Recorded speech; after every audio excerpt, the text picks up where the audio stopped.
ఇప్పుడు ఏదైతే ఇవన్నీ ఉన్నాయో వీటన్నిటి గురించి కొన్ని సీట్లు వాళ్ళు గెలిచారు, అక్కడ ఉన్న ఎమ్మెల్యేలు కూడా ఎవరు మాట్లాడట్లేదు కదా సార్. విష్ణుకుమార్ రావు సెలరైపోతుండు కదా అక్కడ. ఆధ్యాత్మిక చింతన భవనంకి ఇమ్మంటుండు కదా పర్యాటక భవనాలని, రుచికొండ భవనాలని. అలా తలతోకలేని మాటలే మాట్లాడతారు వాళ్ళు. అంటే మాట్లాడకుండా ఉండడం బెటర్. 700 కోట్లతోనే కన్స్ట్రక్షన్ చేశారని చెప్పేసి నిన్న లోకేష్ గారు మాట్లాడారు. 500 అయింది, 300 అయిపోయింది, మళ్ళీ 700కి వచ్చింది. దీన్ని ఎట్లా మధ్య జగన్మోహన్ రెడ్డి గారు 257 కోట్లు అంటారు. వీళ్ళు అసెంబ్లీకి సాక్షిగా 494 కోట్లు అంటారు. చేత వాళ్ళే ఏదో ఫిగర్ కన్ఫర్మ్ చేస్తే మిగిలిన ఫిగర్లు మనం మాట్లాడచ్చు. మన దగ్గర నీ దగ్గర నా దగ్గర యాక్యురేట్ ఫిగర్ ఉంటే వాళ్ళకి నచ్చదు. చేత రోజుకి ఒక మాట చెప్తారు. ఎందుకంటే మనకి యనమల రామకృష్ణ గారు 14 లక్షల కోట్లు అంటే నమ్మాలి. పయ్యావుల కేశవ్ గారు ఆయన బడ్జెట్ ఫిగర్ 6,67,000 కోట్లే అప్పయిందంటే నమ్మాలి. చంద్రబాబు నాయుడు గారు 9 లక్షల డిస్కౌంట్ ఇచ్చి 9,77,000 కోట్లే అప్పయిందంటే నమ్మాలి. గవర్నర్ని చిన్నపిల్లని చేసి ఆడితో అబద్ధాలు చెప్పించి ఆడి చెప్పిన మాట కూడా మనం నమ్మాలి.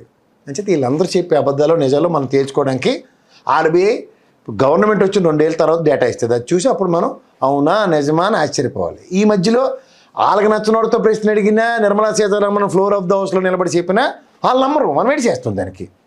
వాళ్ళ దగ్గర అలాంటి మెకానిజం ఉంటుంది. 4,47,447 కోట్లు అప్పయిందిరా బాబు ఆంధ్రప్రదేశ్ కన్నా.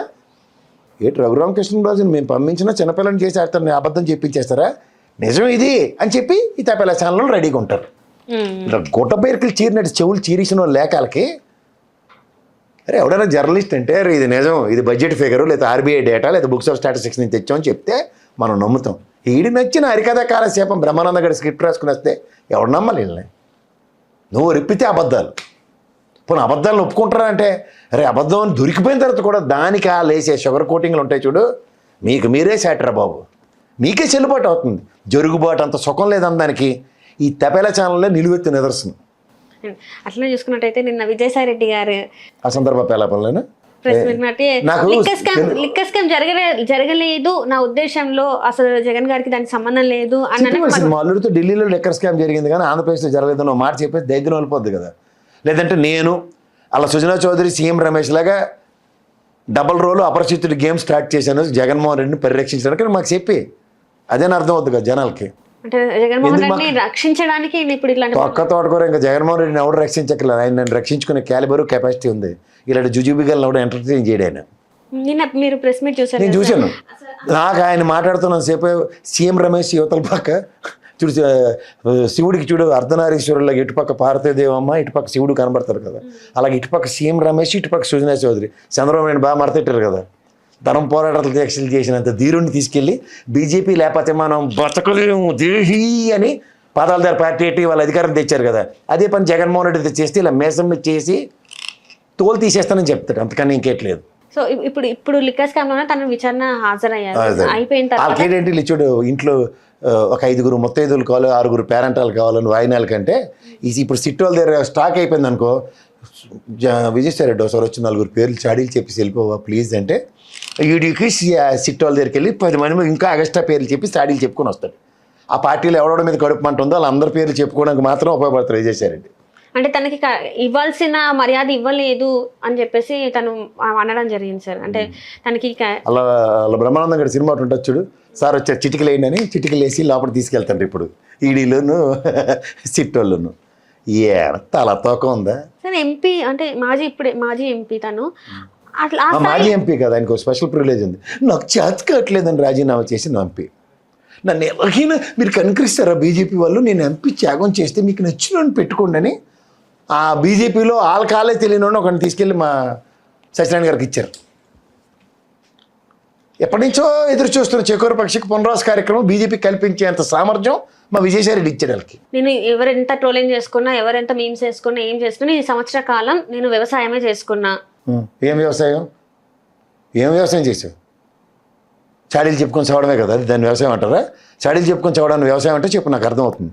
ఇప్పటి నుంచి నేను ఏదో మళ్ళీ తడక రాయబారం చేస్తాను అంతే కదా.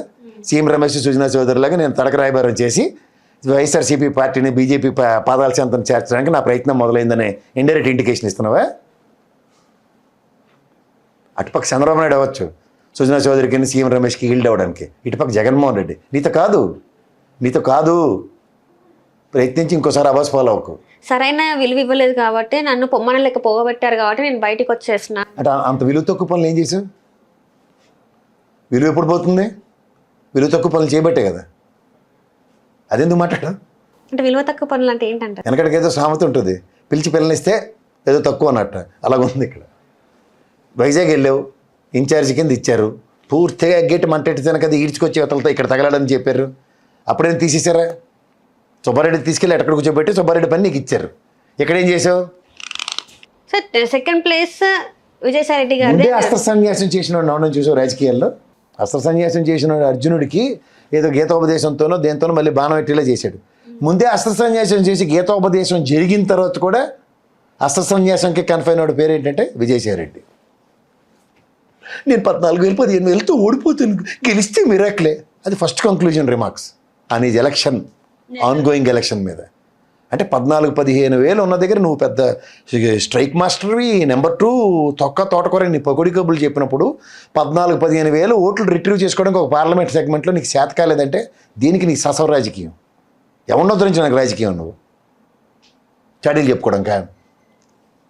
విజయసాయిరెడ్డి మీద అనే నెపం పెట్టి సజ్జల రామకృష్ణారెడ్డి వీళ్ళందరి మీద పడి ఆడవడానిక. ఎవరిచ్చిన పని వాళ్ళు చేశారు.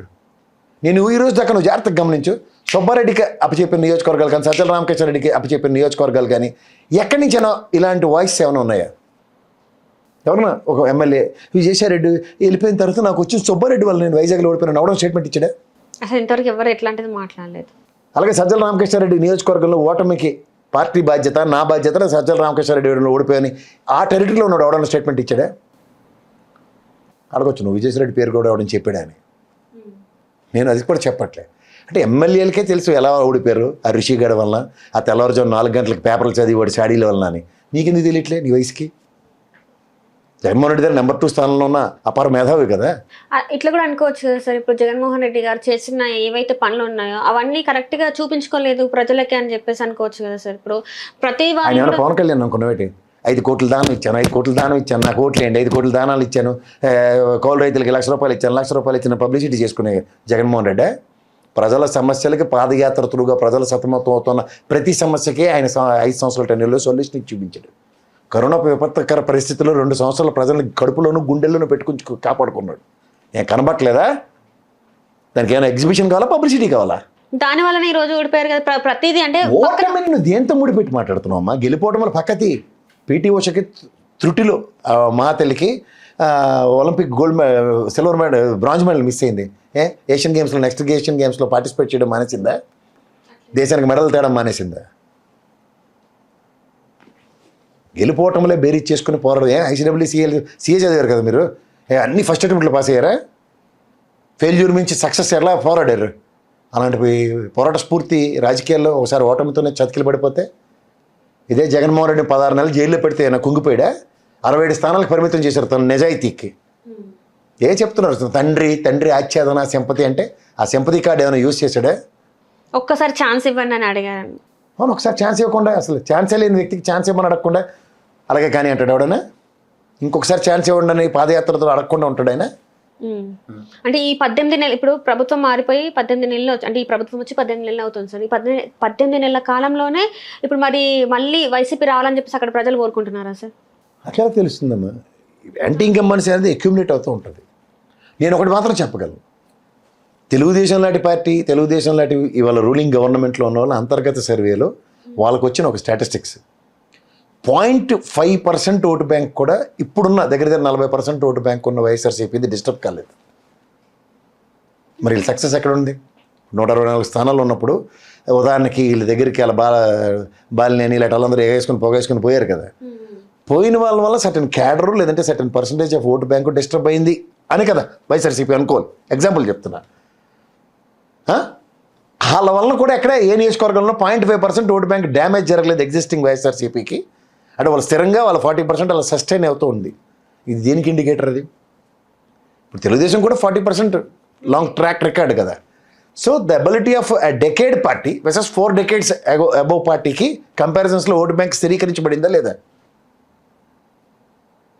This it self is an answer కదా. ఇక మిగిలిన ఆ 20% యాంటీ ఇన్కంబెన్సీ ఓట్ షేరింగే కదా. That is the game plan కదా. హలో, తెలుగు రాజ్యం ఛానల్ చూస్తున్నారా? సామాజిక, రాజకీయ, జీవన చిత్రణే తెలుగు రాజ్యం. అతిశయోక్తులు అసత్యాలు ఉండవు. రాజకీయ కోణం కాదు, ప్రజా కోణమే కొలబద్ద.